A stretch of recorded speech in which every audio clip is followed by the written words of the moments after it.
Welcome back for another helping of oysters, clams, and Carol Sturka, presented by Bolin Media. My name is Ross Bolin. I am not one of them. I wish to record the podcast, and I'm here with this individual who went by Barrett Dudley to discuss and review episode 8 of Pluribus on Apple TV. Penultimate Pluribus, Barrett. Penultimate Pluribus, yeah. I am one of them, and you just had sex with all of us. How about that? It was one of the first things that came to mind after the Lovemaking? the lovemaking scene. Yeah. Like, Zosia has to be incredible in bed, right? She has the knowledge of every living lesbian Sometimes to put to use here. Sometimes I wonder if we're honestly like underrating and they're underplaying the length, like just like how amazing this body of people would be at literally everything. Right? I think so. This episode I do think helped to kind of explain a little bit about the way that the hive mind works, right? Because I think I had interpreted it thus far as like everybody's kind of like living in their vessel, right? But like, and so maybe has a little bit of like, oh, these are the inputs. This is what I'm experiencing. So maybe you still have a little bit of like Zosia brain kind of towards the front. It's like front half Zosia and the experiences therein, and then back half is like the hive mind, which you kind of have to like go back into. I don't think that's it.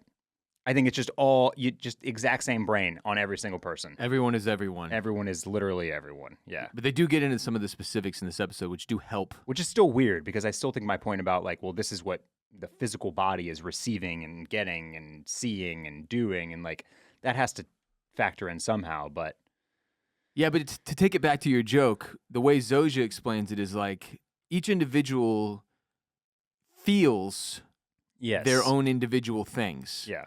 Everyone else just has knowledge of it. Right. But they don't all feel it. Right. They don't all orgasm together. No. They don't all feel the massage together. But they have knowledge of it immediately. Yes. Right? Yeah. Like So it's just constant shared information. There's no across upload lag. Billions of people. No, Yeah. not at all. It doesn't seem to be any lag. Yeah. Which is something I'll bring up at a different point here. So let's dive into episode 8. It's titled Charm Offensive, written by Johnny Gomez and directed by Melissa Bernstein. This one starts with Manusos regaining consciousness in a Panamanian hospital after being rescued from the Darien Gap by the others. Manusos is in bad shape, hooked up to oxygen. The doctor tells him the infection is responding to antibiotics, but he'll need to stay here a while to regain his strength. And immediately, Manusos looks up and sees a scalpel with which he can try to make his escape because he is absolutely not staying here a while with these people. So he takes the doctor hostage, goes to the front desk, demands they tell him how much he would have owed the real people who were here before, and one of the others replies, "Before the joining, your treatments from this particular hospital would have cost $8,277.53 in either Balboas or American dollars." They print him out an itemized receipt on which he writes, "I, Manusos Oviedo, owe this hospital $277.53 plus one ambulance." That's as good as money, Barrett. Those are IOUs. Go ahead and add it up. Every cent's accounted for. Look, see this? That's an ambulance. Might want to hang on to that one. Nice reference. Yeah. How many guesses would it have taken you to guess that the Panamanian currency is called a Balboa? Infinite? Infinite, yeah. And I would never have gotten there. it's 1-to-1, so it's basically dollars. Really? That's why she says in Balboas or U.S. dollars, it's the same amount. And What? I said, well, that's peculiar. Huh. But here it is, right here. It's 1-to-1. One Panamanian Balboa will get you $1 or 250 Shroot bucks. My, how the dollar has fallen. The once mighty dollar. That's interesting. I wonder why that is. I don't have enough economic knowledge to be able to dissect that, but all right. Yeah. But yeah, the Balboa, like Rocky. Mm-hmm. So this wild man Manusos goes ass out into the parking lot, takes an ambulance, and drives off with a bunch of infected open wounds on his back. Roll opening credits. And I know everyone is like, Jesus, what is wrong with this guy? Like, even my wife was like, you wouldn't like, at least take the medical care until you're ready and then continue your journey? Like once you've healed up a little bit more, this seems so risky, like you could literally die. But you kind of have to put yourself in his shoes and do it in a way that's like realistic. Like not like, ooh, if I was in this story, like if this happened in the real world and you were suddenly one of 13 people who were not part of a massive hive mind, like essentially hijacked by alien RNA. Right. You wouldn't trust any of these people either. Yeah, but haven't they sort of also earned your trust? I mean, I get it. Like, yes, this is insane, but you got to keep yourself alive, man. Yeah, I guess it's just the concern that, well, he doesn't have as much knowledge as Carol does. Right. He's watched like her one tape where... I mean, he has insulated himself from so much of the interaction that you're right. He does. He has just been like, kept them at, multiple arm's lengths. Y'all are freaks. I don't want no part of this. I don't want your life, and and therefore he has close to zero trust in. Yeah, I just think that's a lot more understandable than people are giving it credit for. Okay, all right. Yeah. I want to circle back to Balboas real quick so people can stop screaming at their radios. Oh, thank God. Balboas are the same value as U.S. dollars because it pretty much is U.S. dollars. Panama uses U.S. dollar bills but issues its own coins, which are interchangeable with U.S. coins in Panama, making the dollar the primary physical currency there. They do not print their own paper money. They use U.S. dollars as the banknotes as legal tender. Well, there you go. They mint their own coins that are the same size, weight, and value as their U.S. counterparts, so they are used interchangeably. When you're in Panama, you'll use U.S. dollars and Panamanian coins, and prices might show a dollar sign or a B with a slash. For Balboas, both mean the same thing. There you have it. Why not just default to the dollar then, period? Like, get rid of the Balboa I don't know. altogether. They've been tied together. The Panamanian Balboa has been pegged to the U.S. dollar at a 1-to-1 exchange rate since 1904. Huh. Yeah. Well, I wonder what happens to all the pennies in Panama now that we've discontinued them here. The pennies? Yeah. Probably a lot of penny hoarding, I would imagine. We send all our pennies there so that they can. Somebody needs to use them, right? Well, good. Thank you for the clarity there. So next we are back with Carol after the return of Zojia. And Carol has prepared them some lemonade or something. I think it's pink lemonade, if I'm not mistaken. Yeah, it's like she she dumps one of those frozen things into a pitcher. Okay. Fills it up, mixes it up. Yeah. A notable, I guess you pull that thing out of the freezer, so like that mixes up with the water and it's still cold. I just thought there was a notable lack of ice. I'm an ice guy too. Yeah. Like I want ice in that glass when you start, and then you pour it on top of ice. I'm fine with that. You don't have to put the ice in the pitcher, but yeah, I like a cold lemonade, cold beverage. I'm a cold beverage guy too. Yeah. Carol's made this lemonade or whatever, and her entire demeanor, toward Zojia is changed. She seems like desperate not to lose them, Zojia, again. She's real worried about the lemonade being too sweet, says she can add more water if Zojia wants, right? Zojia compliments Carol on her O'Keefe that she has acquired. Carol gets flustered and is like, oh, I was about to return that. I was just keeping it safe. There's wolves and a buffaloes, obviously have to protect the paintings. And Zojia says they can secure all museums if Carol would like. Like, I guess staff them with security and lock them down so that, the buffalo can't get in there and rub up against the paintings. Yeah. You don't want them rubbing up against the paintings. That's the thing about it. That's the real danger. Yeah. So Carol says, great, don't want a buffalo eating the Mona Lisa. And everyone has a good laugh. They have some awkward silence. Carol says she doesn't know what to talk about. She almost seems sad, broken. And Zojia says, who says we have to? Why can't we just share this comfortable silence, Then Zojia suggests a board game. So Carol goes to the cabinet.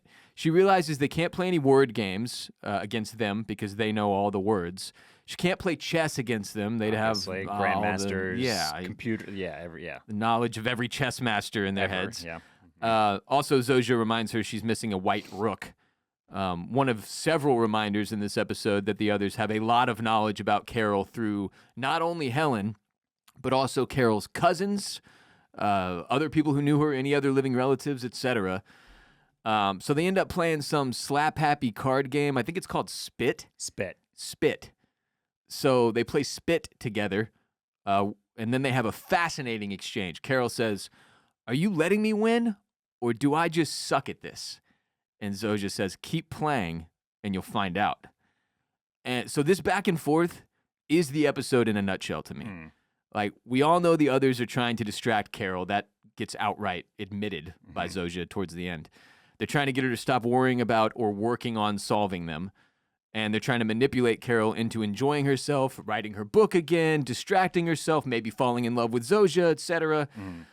But Carol is clearly also manipulating them into giving her more information about them over the course of the episode. So are the others letting Carol play her little game? Or do they just suck at this? Likewise, is Carol letting Zojia manipulate her emotionally?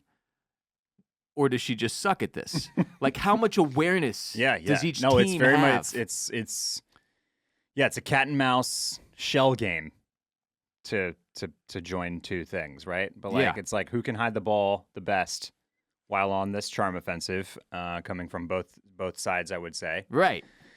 And yeah, it's hard to know. And then I think you get, and also then, you get the added layer of like, well, when you're pretending to fall in love with somebody, how often do you actually fall in love with them? Right. That type of thing. Like when you are playing hooky and you convince your mom and dad that you're sick, sometimes you actually kind of make yourself sick. Right. Yeah. Like it's very like, it's like a placebo effect. Yeah, exactly. Like when you convince yourself that you're doing something, sometimes that thing actually does happen. So yeah, and it's weird because at the end of the episode, just to not bury the lead here, my take is that they are both very aware of what is happening. They are both very aware that the other is trying to counter manipulate. Yeah. And that it is sort of working on both of them. Right. Like, but there's reasoning behind, like, so Carol is lonely. She does need human interaction. Yes. It is real that she needs that. So that's not her completely faking it. But at the same time, she recognizes, I can't completely give in here. I can't become Kumba. Right. I still have a mission. Yes. So I will let them help me feel less lonely. I will give in to my attraction to this woman, Zojia. But I will also keep it in the back of my mind what the real goal is here at the end of the day. Yeah. You know what I mean? Absolutely. Yeah. If you're a nicotine pouch person like me, listen up because today's episode is brought to you by Lucy. Lucy makes what I believe to be the finest tobacco-free nicotine products in existence. I had one of my Lucy breakers right before recording, actually. So what makes Lucy the best? We're talking 100% pure nicotine, always tobacco-free, made for your nicotine routine and delivered straight to your door. You simply choose your form. They've got pouches, breakers, or gum.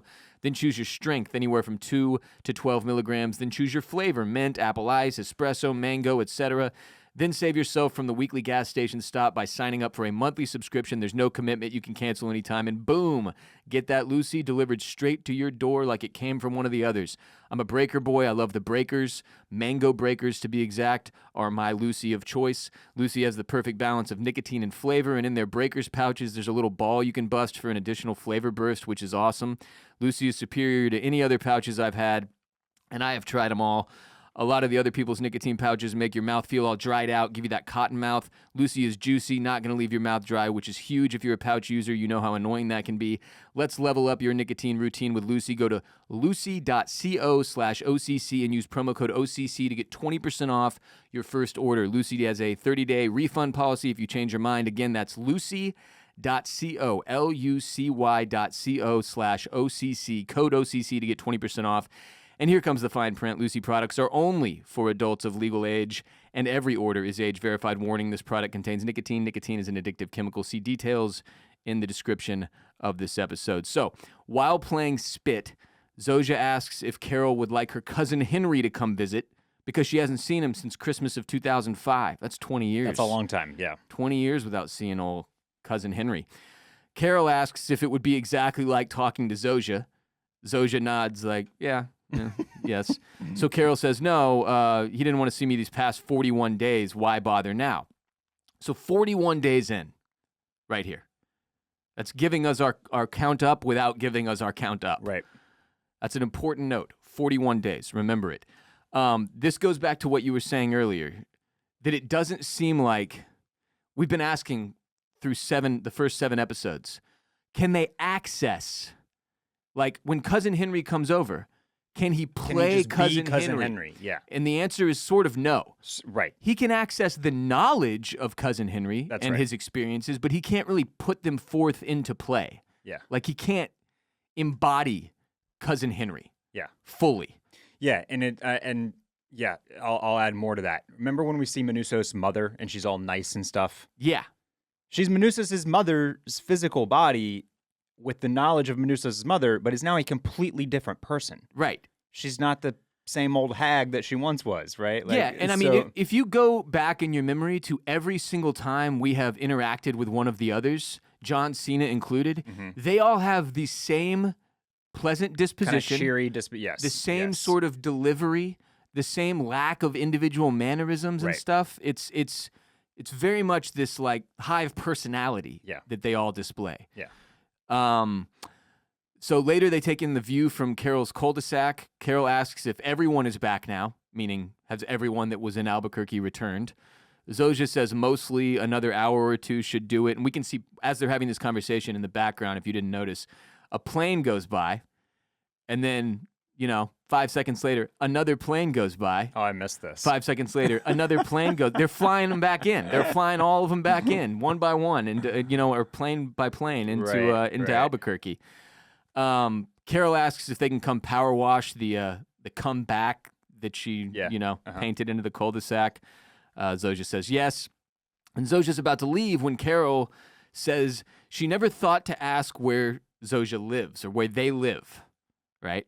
Zoggia explains there is no such thing as ownership anymore, no private property. Wherever they hang their hat is their home. So Carol asks, all right, but where do you sleep at night? And Zoggia's like, well, I can show you. Finally. Yeah, I still don't know what they're doing all day. Well, we'll get to that eventually, I imagine. But this was a piece of it, at least. I never know what she's doing back there. I know. Mom, meatloaf. Yeah, I know, but it's like, I love it every time a question we have asked gets answered. Yeah, no. Like, where the hell do they sleep? Do they all have individual houses still? Like, what? Nope. Turns out, no. We kind of led the episode talking about the whole like charm offensive back and forth. Who knows what? But we're gonna get to a scene here in a minute where like I started having this like very pressing question that was immediately answered for me, and I just this too where you're like, okay, finally they're going here.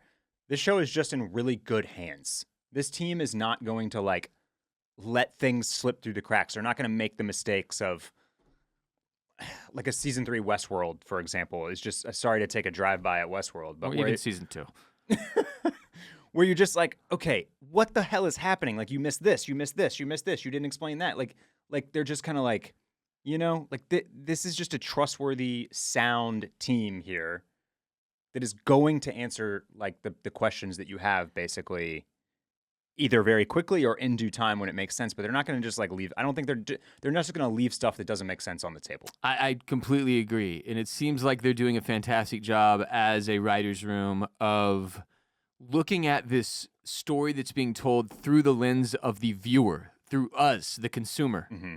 You know what I mean? And that's where I think a lot of writers can make the mistake of not going back and picking up the pieces, but you have to look at it through the lens of the TV viewer and make sure that you're plugging the holes you create.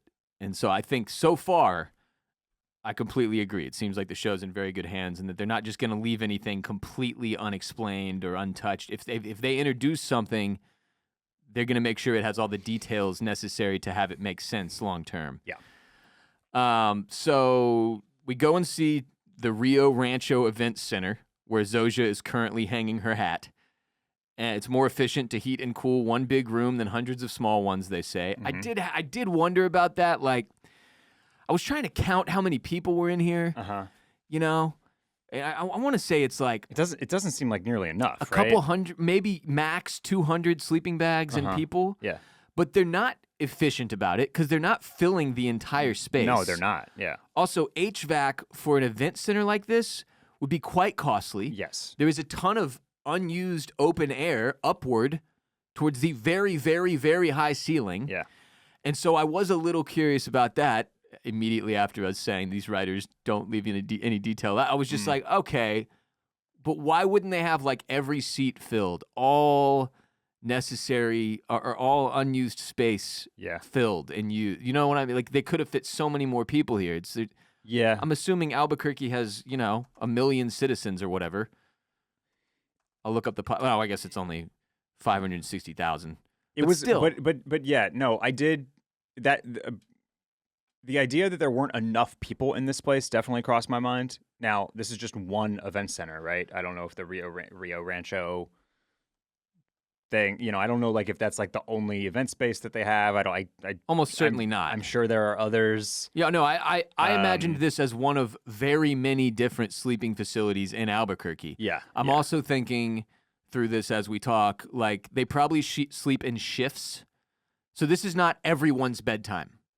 This is just this group's bedtime. I don't think they all sleep at the same time at night in the same place. Like it's spread out, it's scheduled, But I feel like they must have done some research on the HVAC piece. Right. And when you break it all down, heating, 100 homes is more expensive and more costly and less efficient than heating one event center, even though we know that, right, cooling Minute Maid Field is a crazy expense, right? Like it costs a fuck ton of money. It's Daikin Park now, Barrett. Have some respect for the air conditioning I have company. no, I'm not. Daikin is an air conditioning company? It's a Chinese air conditioning manufacturer. That's why they call it the Icebox now. Okay. Shout out to the Astros fans in our audience. Very clever. Yeah. We're really doing it. But also I noticed some of the others sleep with blankets. Some don't. Some of them are spooning. Some are not. Which that also struck me as interesting because my wife and I talked about this some, and she brought up that some people run hot, some people run cold. People have different body temperatures. Yeah, those physical yes needs and differences are still there. They're still there because you have your individual vessel, right, if you will, right? But the cuddling versus not cuddling stuff, it just made me wonder. I was like, okay, there's a lot to consider here. Carol asks, this isn't going to turn into the orgy scene at the end of that Matrix movie, is it? And her response is, Zoja's response is, not unless you want it to. She pauses and is like, ha, ha, ha. But seriously, I got it. Yeah. I got the chains in the back. What was the Matrix line? What was your reaction to that? I had no idea what she was referencing. Okay. I was like, Matrix orgy? What the hell is she talking about? Same. I was really upset with myself for not having completed every single Matrix movie. Well, then I Googled it, and it sounds like Carol might actually be confusing a scene from one of the Matrix movies with I think it's a series. I can't remember if it's a series or movie, but it's called Sense8. Yeah. Okay. It's a Netflix show called Sense8, which apparently dabbles in the hive mind connectivity thing. Okay. And at one point, there is a massive orgy of a hive mind orgy, essentially. And it sounds like what people online are speculating is that Carol combined this one scene from The Matrix where there is some kind of dance club orgy situation. I think it's in the third movie, if I'm not mistaken. Okay. And this Sense8 scene. Okay. But I was in the same boat. I was like, Matrix orgy? Got to go back and watch those movies as soon as possible. Zoja says they can make use of spaces like this one all over the world, malls, churches, convention centers. Yeah. Then a dog wanders up and stands next to Carol. Carol's like, this dog's not one of you, is it? And Zoja responds, definitely not, though he is a very good boy. His name is Bear Jordan. I almost did a spit take with Bear Jordan. I was like, that's a great dog name. Carol says, I didn't realize you kept pets. And Zoja responds, we don't. But when an animal refuses to leave its former owner's side, we take care of them. Okay, pause. Why does Bear stand by Carol? Can he sense that she is a normal human? I mean, he comes up and sits down right next to her and is almost like, please get me out of here. Save me from this weirdness. I don't know what's wrong with these people, but something's off. You know how they say dogs have like a sixth sense? Right, yeah.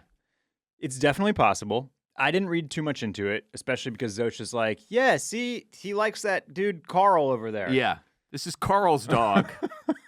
And I was just like, think it's Hector or something, but yeah. And she already said that he's a good boy, so it would make sense that he's just like coming up and like pleasantly greating people. I don't know. Greeting a new person. Yeah. It felt like there was some subtext here. Yeah. It's also tough because there's so many scenes in this episode where there's very obvious subtext where you're like, ooh, I'm picking up what you're laying down. Right. And then so I'm trying to force it into every scene where I'm like, the Yeah. dog means something.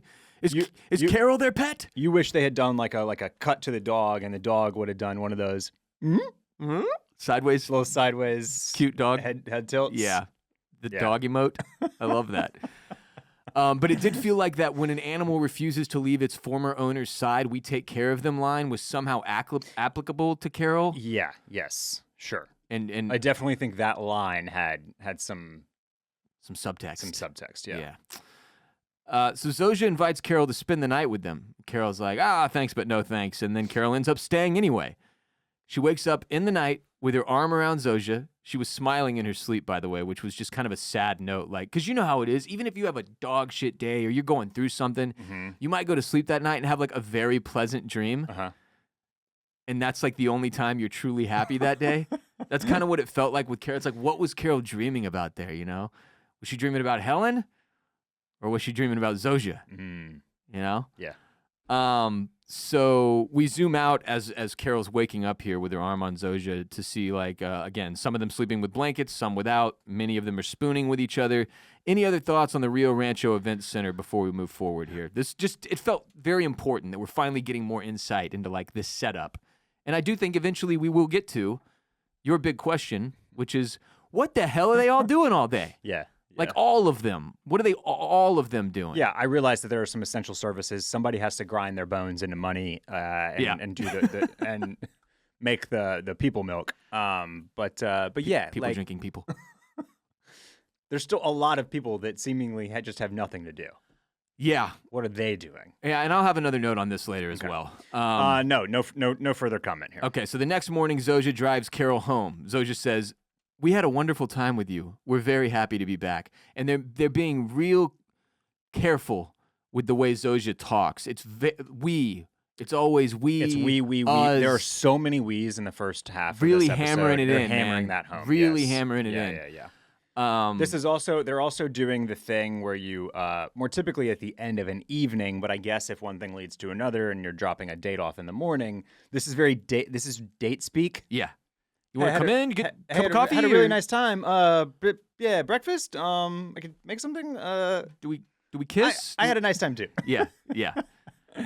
So Zosha offers to make Carol breakfast. Carol says, no, thanks. I'm sure you have stuff to do. Goes inside, heads to the whiteboard.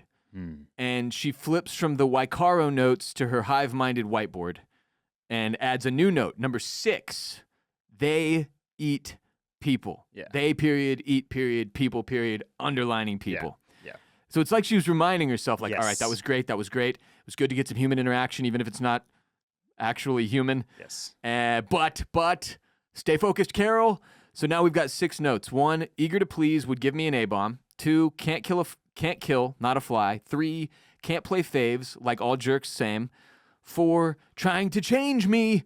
5, weirdly honest. And 6, they eat people. Yeah, I thought this was served kind of a double purpose. You just mentioned the first one, which is that she's reminding herself to stick to the mission in a way. Yeah. But it also helps tell the audience that if you thought Carol was just kind of like getting a little bit too comfortable here, she has not forgotten the mission. This is it's kind of a reveal in a way that she's still tapped in. That she's playing a game here. Yeah, she's still in the game. Yeah. She's still in the game. And it's our first really big tip that, like, okay, she hasn't just completely broken. Right. She's still in the game. So next we head out to a scenic hike with Zosha and Carol. They stop and take in a view that includes a train. We find out Carol is autistic. She loves trains. I'm kidding, but that's, an ever-running internet joke at this point about autistic people and trains. Turns out she has never told a single human being that the hive mind has access to that she loves train horns. Carol calls it the loneliest sound in the world. And Zosha makes the train go toot-toot for Carol. Yeah. Very cute.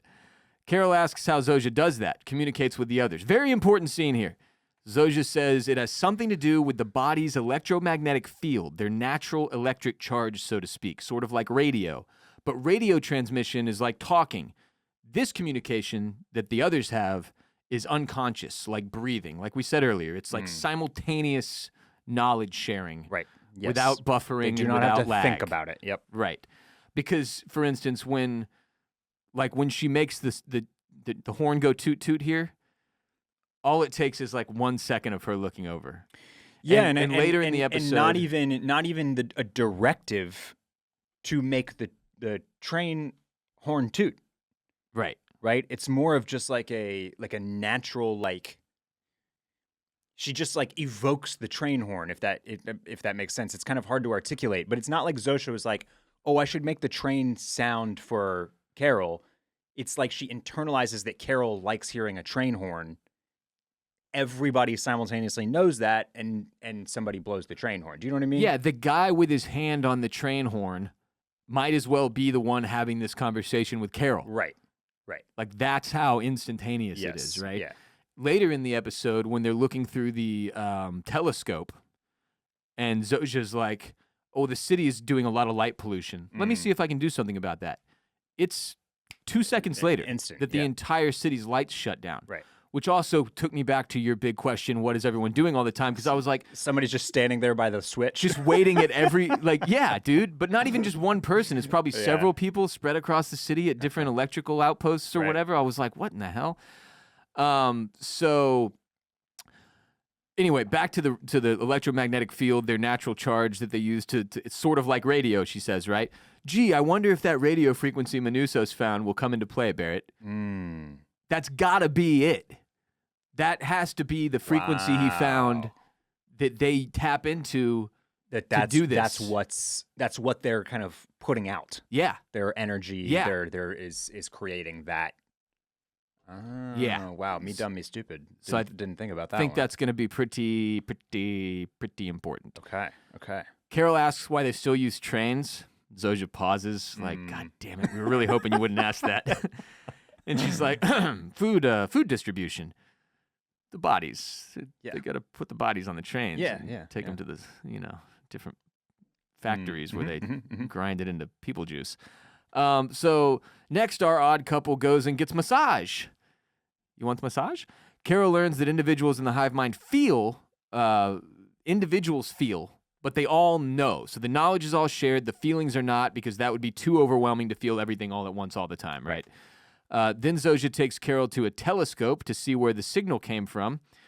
Kepler 22b is the planet. Kepler 22 is its star. They don't know if those are the actual names that the people who, or the beings that occupy or occupied that planet call it, but this is what they call it. Keplons, as Carol later writes. Keplons, yeah. So Kepler 22b might be one enormous ocean, which immediately reminded me of Interstellar, when they go to that one planet and they land, and the terrifying planet. Those aren't mountains; those are waves. Yeah. God, what a film! Great movie. Worst death in the movie, though, is that one idiot failing to get back on the spaceship before the wave hits. You're like, buddy, you had all the time in the world here. What do you? That one's on you. Zosha kills all the lights in Albuquerque so Carol can see it better. Then Zosha explains that the others are grateful for whoever sent the signal, and they will pay it forward no matter how long it takes. She says, we have to share their gift with whoever else might be out there. And Carol asks, how exactly will you do that? Now, we don't see Zosha answer Carol. We just see Carol back at her whiteboard in her house, and now she has 12 bullet points. So she has added 6 more bullet points here. Number 7 is communal sleeping / cuddle puddle / body heat / energy efficient. Just commenting on their sleeping situation, right? 8, communicate via body's electric charge? ? 9, trains to transport food, parentheses, ugh. 10, individuals feel, everyone knows. 11, signal from Kepler 226, 640 light years from Earth. Now, we just got told it was Kepler 22, and 22b is the planet. Yeah. But she writes Kepler 226, or maybe I just misread it and it says 22b. It's 22b. Okay, there you go. A B can look an awful lot like a 6. You're right. They do share a similar shape. But and then 12, building giant antenna using all power in world to send signal to space. So this is where I finally think we get maybe a little bit of your answer. What is everyone doing all day, every day? They're working on this. I think they're working on the satellite dish. Okay. All right. Yeah. Yeah, I hear maybe. that. I feel like Vince definitely 100 million % has read the Three Body Problem trilogy. There are just too many like little small things that end up overlapping. Anybody else that has read it is probably nodding along their head right now. And then I also wanted to add some Kepler-22 stuff because I just looked this up and maybe you haven't had a time to. But Kepler-22 is legit. It is a sun-like star in the northern constellation of, are you ready for this? Cygnus. No. Not Ignis, but Cygnus. That's Cygnus. That's Cygnus. Not Ignis. Cygnus. Cygnus, the swan that is orbited by a planet found to be unequivocally within the star's habitable zone.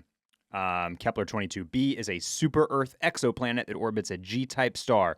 So this is I'm not going to do too much research here, but like it sounds like we have actually identified this star and exoplanet as like, oh, that could be one. Could be Earthish. Could be Earthish. Or it could be a giant ocean. Or it could be a giant ocean. Yeah. Crazy stuff though. And yes, they are going to Ocean planet, man. That's so weird. They're going to do everything it takes to send this message, RNA sequencing out back into space, which begs the question, and maybe even suggests that it's more likely that this is what the Keplons did as well. That's not actually its origin. Ah. Right? That might not be where it started. No, it certainly poses that question. Yeah. And it also brings up, like, my thoughts, episode 1, during the pilot of this series, or whatever you want to call it, was like, okay, so some alien species recognize, like, well, Earth is eating itself. These people are destroying the planet. The human beings have completely lost their minds. Yeah. Everything there is a living hell. We need to help them. Let's create something we can beam their direction to help save them, right? But then as the scientists say, they don't even know if this message was intended for them or if they just picked it up. Right. And then now considering all of this information and the fact that maybe the Keplons aren't even the originators of the signal, maybe they just paid it forward and it's like this intergalactic parasite or virus that goes from planet to planet. Like, it changes kind of the whole scope of all this. So my wife Laura had suggested that maybe this was sent kind of as a, like, specifically to end humanity, because humanity was ruining the planet. And that this was and that the joining and the fact that everybody's happy, but also the fact that they can't pick an apple off of a tree, all ties into this. This is the most humane way to do this. Everybody is super happy, but they can't feed, but in the end, they won't be able to feed themselves. And so they just kind of extinguish, right? Without a lot of pain and bloodshed and I don't know, man. That's a lot of starvation. Yes, but everybody's so, positive about it all. Yeah, I mean, even when Zosia takes a hand grenade to the back, she's like still kind of smiling. So yeah. But that's one thought. But definitely. In just to continue my reference to Three Body Problem here, there is an idea that you're just like, to make contact with other planets and other potential species out there. This is what you do. You just create the biggest fucking antenna that you possibly can, and you just send the shit out there and see what happens. And see what happens. Yes. Yeah. So that's. I also think that the fact that this came from Kepler-22, which is 600 and some odd light years away, and like, who knows whether that's the origin or not. I think that all speaks to, we're never going to meet the aliens. So if you think that's happening, very good point. Remove that from your brain, because that's not happening. Yeah. We're never going to get some explanation of like, oh, well, these are the aliens on this planet that sent this, and this is why. That doesn't matter. They're not going to show up and be like, we are your leaders. Yeah. We sent you the signal. Like, nope. This is all about how Earth deals with this. Yeah, Zosia even says, like, we'll never learn anything about them. Right. They're way too far away. Yes. Last note, when she said Kepler, whatever, 22b might be an ocean planet, I was like, ooh, are the Keplanites like fish people? Like, do they have an Atlantis underwater kingdom? Hell yeah. Is it like King Triton over there? Like, what's going on over there? Anyway, so we're never going to know, I don't think. I think you're right. Yeah, she's got 12 bullet points on the whiteboard now. Then she calls up Zosha and has her deliver some dry erasers because her dry erase markers are going out. And anybody who uses dry erase markers on a regular basis, whether you be a podcaster or a teacher or a professor or something, they don't last that long. I'm constantly having to buy new ones, and we only use them like to write on these little whiteboards behind us. So don't be modest. We know you got the triple whiteboard in your bedroom working on TFM the book part 2. I do want one of these whiteboards with multiple layers to it. That's sick. Cool. Yeah, they're so cool. you can have a secret back whiteboard with your, sinister plans on it. I need that. So Zosha is very stoked about these dry erasers. She's like, does this mean what we think it means? That Carol is writing again. And Carol doesn't play it off very well. She's like, writing? Waikaro, yeah, no, totally. I was like, I don't think they bought that performance there, Carol. Zosha says they're just so excited to have something new to read. The others rebuilding the house Carol burned down with fireworks, that's like next door. They're like, happy writing, Carol. Everyone up on the roof, like. As soon as Zosha, they cut to that angle of Zosha, it's just such a great they do the great little background shots. Yeah. Where everybody is just happily working on the roof over there. Like, very good. Very good. Indeed. So Carol goes back in. I guess that's another thing that people are doing all day. It's just repairs. Like repairs and maintenance type stuff. Yeah. Yeah. So Zosha leaves. Carol goes back in. She looks at the Waikaro whiteboard, like seems to consider actually writing on it. Mm-hmm. And then she's like, no, Carol, stay focused on the evil alien invasion. And she flips to the Hive Mind whiteboard to like keep writing some notes on there. And she's got little notes scribbled on the sides that aren't part of the 12 main bullet points. I thought she was going to erase the Wakaro here. Be like, I need all my boards for mission. Yeah. For Army. But I think she needs it for, these are my rewards from Army. But she needs it for cover up for one. Yes. But the pause here felt like, as we know, she's going to write an entire chapter. Yeah, now it's all clear by the end. But I thought that was my sense, is that she might be about to erase all that. Like they just told her how excited they were for it, and that was going to be like a big fuck you. Right, yeah. Just erase the whole thing. Yeah. So later, she plays croquet with Zosha. And Zosha has never played before, but has all the combined knowledge of every croquet champion. So she destroys One Carol. more thing. Yeah. The writing, the Wakaro, their excitement about Wakaro. I wasn't fully tapped into the whole everybody's playing each other yet. And so the only other thought that I had that crossed my mind there was, okay, well, so the Hive Mind obviously lacks any individuality anymore, which basically means that individual creativity is gone. It's gone. They can't create anything new. Right. That didn't come from them. So like no one is writing books. So no one can write anything because that's just everybody's writing it. You can't make a film because we all made the film. Like, do you know what I mean? Yeah, no, look at it this way. They might actually be genuinely excited. No, they are. To have something new to read. Absolutely. Right? Like, doesn't matter that it's slop. Yeah. Right. That it's Waikaro romance slop. It doesn't matter. They are genuinely excited. Yeah. Because you have to think of it this way. Every single person in the Hive has the knowledge of every single book, every single TV show, every single movie, every single play, Shakespeare through, Tarantino. Like, they know everything about every piece of entertainment ever.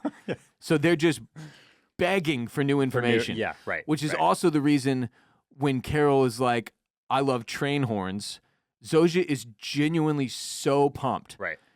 She's like, you never told us that. We didn't know this. Because that's new info. It's like stimulating to them, like adding to the Hive's knowledge base. Yep. So I think it's again, a double-edged sword because they genuinely want a new Waikaro, but they also are absolutely manipulating Carol. Yes. It just happens to serve their purpose here. So they go play croquet. Zosha's awesome. Now, watching this scene again for the second time when I was making my rundown, I was like, is Carol letting Zosha win here? Like it was, I mean, it's fucking croquet. It's not that complicated. Right. You know what I mean? Right. But Carol does say hitting a ball is muscle memory. So even having all of the knowledge of all the croquet champions on Earth, like, how would that help? Or do you all share the muscle memory too? And Zosha's like, maybe. or maybe you just suck. And my brain immediately went to us getting a scene where, like, it turns out they all do share the muscle memory, and, like, Zosia can jump like LeBron James in his prime. And there's going to be some terrifying scene where they start to do, like, freakishly athletic things in bodies that don't match the feats they're accomplishing. Yeah. But, you know, we'll have to wait and see if that ever happens. I don't think so. I think You don't want to see Zosia dunk? I mean, of course I want to see that, but I don't think that's how it works. No, yeah. it doesn't. That doesn't. Because, like we said, their physical bodies they're are their physical, own. right, Yeah. right. So they have some more flirtatious back and forth. Zosia asks what Carol's best day writing was. And long story short, Zosia has a surprise for Carol. Mm-hmm. They rebuilt the diner at which she, like, discovered her love for writing or started her career as a writer. Yeah, I think kind of where she wrote the first Wacaro. I think so, right? That's kind of the implication. So Carol says it all started right here. She used to write longhand on yellow legal pads. She couldn't even afford a laptop yet. Mm-hmm. She had the legal pads spread out all over the table, right? Blah, blah, blah. She even remembers the waitress that used to serve her constantly. It was Bree. She used to serve Carol every day. And oh my God, guess what? The others pulled that waitress and brought her into active duty. And she's right here. Yeah. Bree. So at this point, is Carol actually falling for the manipulation, or is she, like, staying frosty, staying sharp? Yeah. Is one of the questions you have to ask yourself. Because then when Carol remembers this place actually burned down and they rebuilt it from nothing, Carol gets upset and eventually storms off without explaining. So it's like at first it's really working. She's like, oh, this takes me back, like my love of writing. These were the best days. It's like one of those things like the Andy Bernard quote, like, I wish somebody told me you're in the good old days when you're in them. Right. Like, those were the good old days. She'd work all night so she could write all morning. She was in the cafe, you know, broke and hungry and all this creativity in her brain. And Wacaro probably wasn't slop yet. You know what I mean? Yeah. But then when she realizes, wait a minute, this place burned down. Oh my God, they rebuilt this just to distract me and get me emotionally invested and manipulated. Then it upsets her again, right? Yeah. Yeah. So I think she really was falling into the trap a little more completely than she was earlier in the episode. Yeah. And then she kind of catches herself. So when Carol leaves, all the others in the diner stop doing what they're doing, which is really creepy because it reminds us this is all just a play. Yeah. No, I thought it was another beautiful little background touch is that when she goes into the diner, we get the buzzy restaurant full of people going about their daily lives. But the crazy thing was, did you notice all the cars on the street? Yeah. There's people driving up and down like traffic. Yep. Normal everyday traffic is out there, which we know does not exist. And then when she leaves, the traffic stops traffic just too. stops. Yeah. Because there's no need. Really, really cool. No need to continue the ruse. Yes. Yeah, dude. Really disturbing, though. So, yeah, it's like the Truman Show. This is the most Very Truman Show yes. it has gone so far. Yep. So Carol goes, and I think Vince Gilligan, if I'm not mistaken, has made direct reference to Truman Show as one of the inspirations for this. Carol goes home. Zosia comes over that night. Carol must have called her, but we don't see that. She's just like on her front porch drinking, and Zosia drives up, right? She snapped. See, that's a good question. I kind of took that as Zosia just showed up to come check in. I think they want you to read it whichever way you see fit. Okay. Because we don't see the phone call this time. We don't. Where they intentionally showed the phone call multiple times earlier in the episode. So Carol is drinking. She snaps at Zosia for failing to use I pronouns. Great quote. All the brains in the world and you can't navigate a fucking pronoun. Carol expresses that she is upset at them for... That seemed pointed. It was very pointed. She seems upset at them for attempting to distract her and manipulate her, knowing she will never give up trying to change them back to normal. Zosia admits they are indeed trying to distract her. Carol has an emotional meltdown. We hit like a wall here, where Carol's like, I see what you're doing and I don't like it. And they're like, we are doing that, and we also know that you will never give up. And so I was so thankful for this scene, and this is what I wanted to come back to here, because it at first, so there were two scenes here. There was the one where Zosia asks Carol, like, oh, you're writing again? There was that one, and she kind of like stumbles on her answer. And then there's the diner scene where Carol does get really animated, and I think somewhat genuinely is answering the questions about what it was like to come up, figure out her way as a writer. But through both of these scenes, what I was thinking about is kind of the croquet thing. Like, oh, we have the knowledge of several croquet masters, which does give us an advantage. And so you keep having to remind yourself all of the knowledge that they would have. You would have every criminologist, Psychologist. negotiator, psychologist, mentalist, just people reader, Con artist. everything. All of those people. You have the combined knowledge and expertise. Of course they fucking know Carol is lying about this stuff, right? They know. Like, They they know. have to know that she's full of shit and that she Yes. is up to something. Yeah. And so this felt great. They were like, okay, good. They do know because they should. They would. If they didn't, it'd be sad. Because, Yes. like I said, she does not play it off well when she's like, does this mean what we hope it means? That you're writing again? And Carol's like, writing? Waikaro, yeah. Yeah. Yes, I absolutely. Like, even if you weren't, the brightest mentalist in the world, you'd Right. be like, that was an awkward way to answer that question. I'm not sure you are writing. You know what I mean? So, yes, Yeah, to your yeah. point, which makes it all the more fascinating that, like, it's kind of easy to look at the hive mind as dumb. Because they're just sort of like, me, robot, no Yeah. have real emotion, Right. Like, they all have the same pitch and tone, and they all are in the same pleasant disposition at all times. It's almost like being disassociated. Yeah, yeah. But you have to keep it pinned to the board in your mind. This is a supercomputer. Yeah, that behind the facade, behind the cheery kind of almost ditzy, right? Yeah. Like face is, They know they everything. literally know they know everything. Yeah. And they're downplaying it Yeah. constantly and playing it off constantly. So this was a great scene. You're right. So Zoja admits, yeah, we know you're never going to give up. Carol's having this meltdown, says she will never stop trying. Then Zoja just slowly walks up to her, kisses her, and then we have a full-on lesbian makeout. Let's go!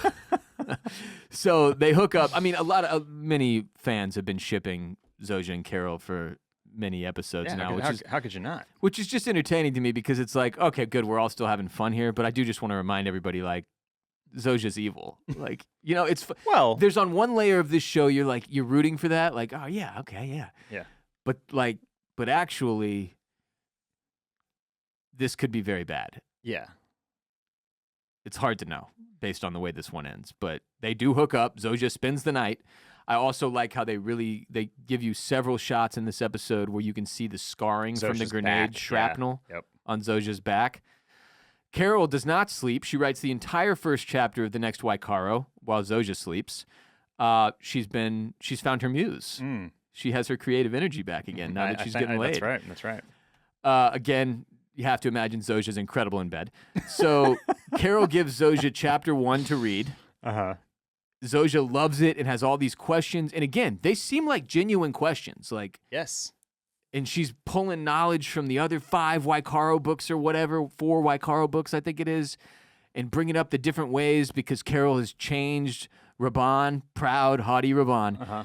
to a woman in Right. this episode finally, Yeah, or in this yeah. book finally.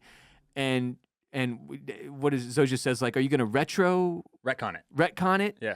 And she's like, nah, there's ways. And then Zoja starts throwing the different ways at her. Like, is it the magical globe of Patusha or whatever? She's just like pulling things from the books that we don't. This was very good. It was Just, like, great. all the little. It's what you do as a hardcore fan of like Yeah. literature or even of a TV show like this, right?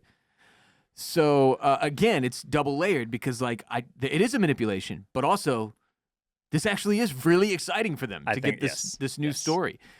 So we fast forward to 60 days, 8 hours, 59 minutes, 29 seconds on our count up, which I believe means Zoja and Carol have been playing house for 13 days, for nearly 2 weeks, because I think we were at 47 days earlier. When do they give you 47-day ticker? They don't give you the ticker. Oh, Or 40. But Carol says her cousin didn't want to see her this past 41 days. So it's Why been, bother now? So right, it's been nearly 3 weeks, right? So yeah, my bad. Like 20 days, almost 20 days. Yeah, 19 days. 19 days. And change, right? Yeah. So they've been kicking it Yeah. for a minute. Look, manipulation or not, what do we remember about Helen? She wasn't that big of a fan of the books. Right. Zosha is sitting here, best in the world at sex, eating up chapter 1 of the books. I mean, like Could not eat it up more. It's a perfect response. If you're Carol, what Zosia gives her is a perfect response Yeah. to having been given early access to the first chapter. Right. That does she's something whether it's perfect fan. whether it's real or Yeah, definitely. Great shot of Carol doing dishes, looking out the window at Helen's grave, which we see reflected in the window pane. And then Zosia walks up and steps right into the reflection of Helen's grave, replacing her, And Carol recognizes that Zosia is eating, too. Like, she's not just drinking human protein, whatever, drink. HDP. People milk.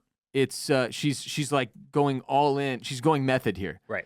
They talk about omelets. Yeah. Zosia loves mango ice cream. Yeah. She says it correctly. I love mango ice cream, not we love mango ice cream. Pulls the reverie in a very beautiful way. The what? The reverie, the memory. Oh, yes. Yeah. And you can tell she's really tapping into Zosia, right? So and Carol's encouraging her to.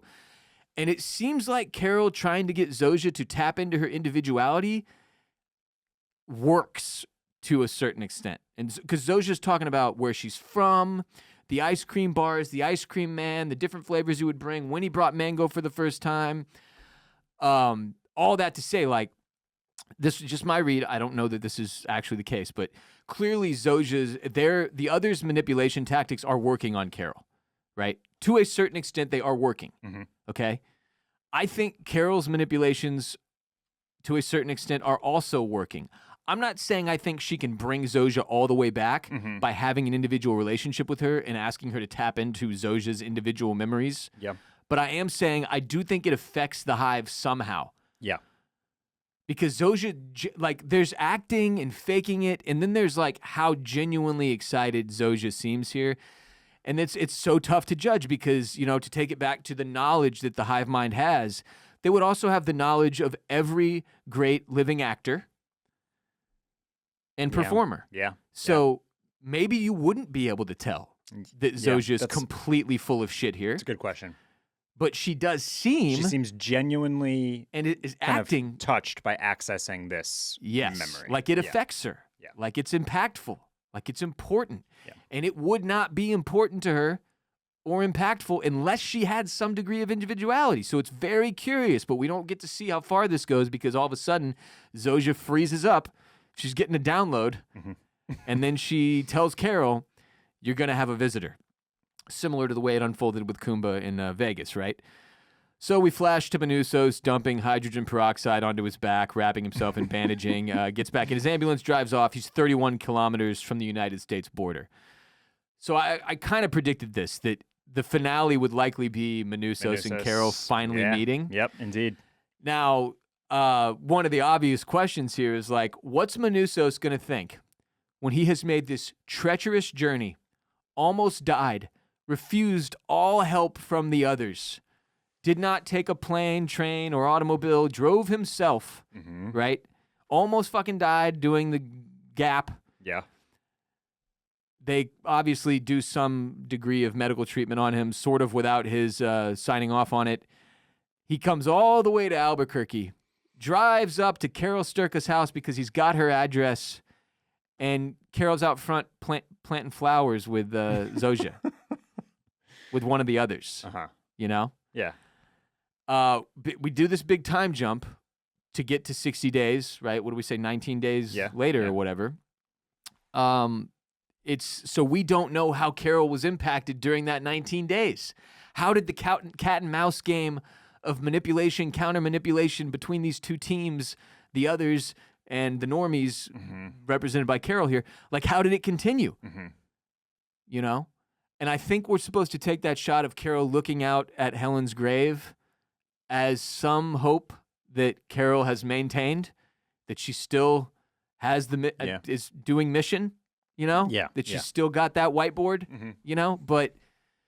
but it's impossible to say because we don't see this 19 days, this very important span of time where her and Zosia are in there doing battle. Who can out-manipulate who? And then all of a sudden we're going to be thrown into the finale here. We've only got one left. Yeah. And Manusos is driving up. Yep. So we'll see. We'll see. Yeah. Yeah, I honestly, I don't really know what to expect. I feel like Carol is going to lay it out for Manousos that these people can be used, essentially. Like that, she'll show them the whiteboard at some point, right? They can't lie. They're very honest. That they'll give you stuff that you ask for, and it's kind of, He knows they can't lie. there's She's no told him that. there's no ulterior motive, on their part. They're just doing it to make you happy, basically. Well, but now we know there is an ulterior motive. Well, sure, distraction. Yeah. But, letting them take you from, where was Manousos from originally? Not Venezuela. Can't remember. I'll look it up. Why is that slipping my mind? He could have jumped in the train in the plane with them, and it would have been just fine. Paraguay. There we go. Paraguay, yeah. Yeah, no.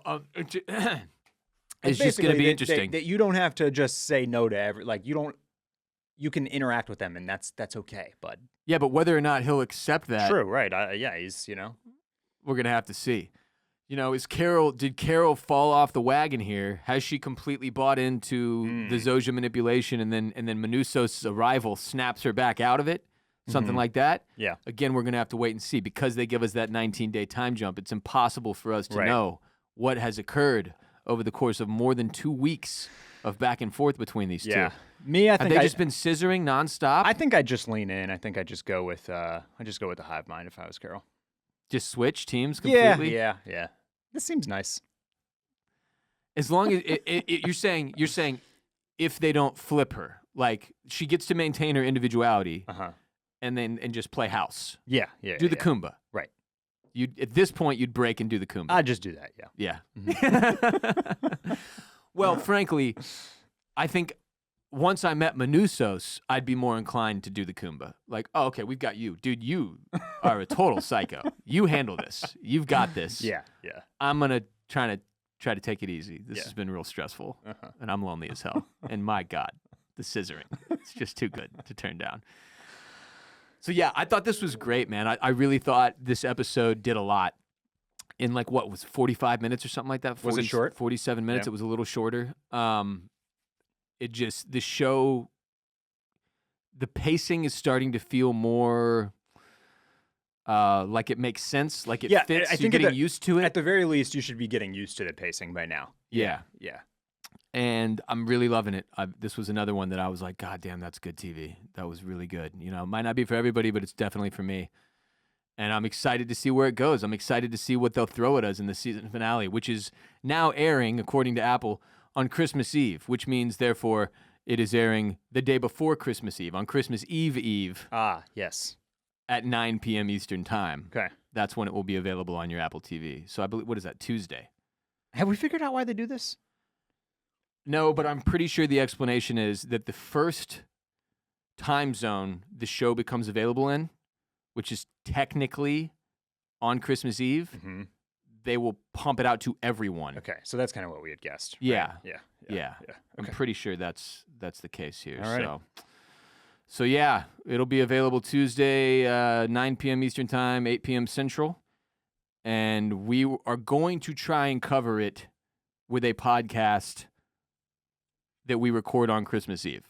That's what we're going to try to make happen here. Yeah. Wednesday morning.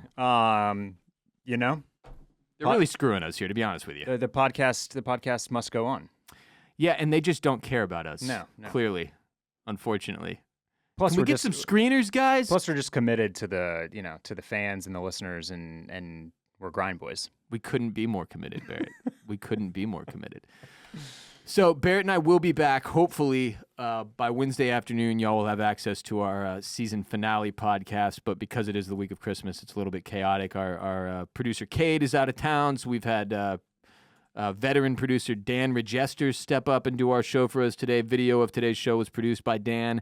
Shout out to Mr. Regester for stepping up and making sure that we could get this episode done as quickly as possible. We'll be back as soon as we can be with our discussion and review of Pluribus Episode 9, which is titled La Chica o El Mundo. You know what that means? Yeah, the girl of the world. Yeah. Oof. Decisions Wow. will be made. So, also of note, we are over halfway through our coverage of The Wire Season 2 on patreon.com/oysters, clams, cockles, where we are creating a companion podcast friendly to first-timers and rewatchers for every episode of The Wire Season 2. We did Season 1. We wrapped that up. Those are all available on Patreon already. Barrett is a first-timer. I am a rewatcher. We're having a ton of fun covering The Wire. I think we've got like 4 episodes left. 4 episodes left, yeah. In The Wire Season 2, so 8 are available already on patreon.com/oysters, clams, cockles. If you're a huge fan of The Wire, or if you've never watched it and you need to, jump on board with us. Hit patreon.com/oysters, clams, cockles, and ride with us today. Again, our coverage of The Wire is friendly to first-timers and rewatchers, completely ad-free, of course, as is everything on our Patreon page. Subscribe on patreon.com/oysters, clams, cockles to watch The Wire with us and support our show. And you also gain access to our entire backlog of pre-existing ad-free content, including a companion podcast for every single episode of The Sopranos, which Barrett and I started back in 2020. We finished up in 2021. Again, friendly to first-timers and rewatchers. We had so much fun doing that. It's probably my favorite thing we've ever gotten to do as a podcast duo, our coverage of The Sopranos. We've got hotline call episodes for House of the Dragon, Succession, Severance, The White Lotus, The Last of Us, all these different shows that we've covered over the past 5 years on Patreon. We've also got Movie Club, 20-plus movies that Barrett and I watched and then created a companion podcast for, all available on patreon.com/oysters, clams, cockles. And I should note, the price of the brick is going up starting January 1st. So if you get in on Patreon and join the Mollusk Militia now, which is $10 a month to gain access to our entire backlog and audio and video of every episode that we have done and every episode we will do. It's also how you get the hotline number for upcoming Night of the Seven Kingdoms. Yeah, if you want to call into the hotline, the only way to do that is to have the Mollusk Militia tier be the one you join on Patreon. If you want to be in our Discord server, the cord is strong, you have to be in the Mollusk Militia tier. It's $10 a month, and that is the price it will remain if you get in now, because we will grandfather you in. That's going to be $12 a month starting January 1st. The Clam Fam tier, which is where you get all of the audio to all of our ad-free podcasts on Patreon, is just $5 a month. That's going to get bumped up to $6 a month starting January 1st, 2026. There is no grandfathering situation for the Clam Fam, just for the Mollusk Militia. So, as we have talked about, we're having a huge 2026. We've got a Night of the Seven Kingdoms starting mid-January. By the way, runtimes got released for that. We're doing shorties. Ooh. 30, 40-minute episodes the whole way through. Okay. Yeah, interesting strategy shift here. Very interesting. Yeah. For Westerosi content. Yeah. And I'm very excited to see how this plays out. And then, of course, in June, we've got House of the Dragon, Season 3.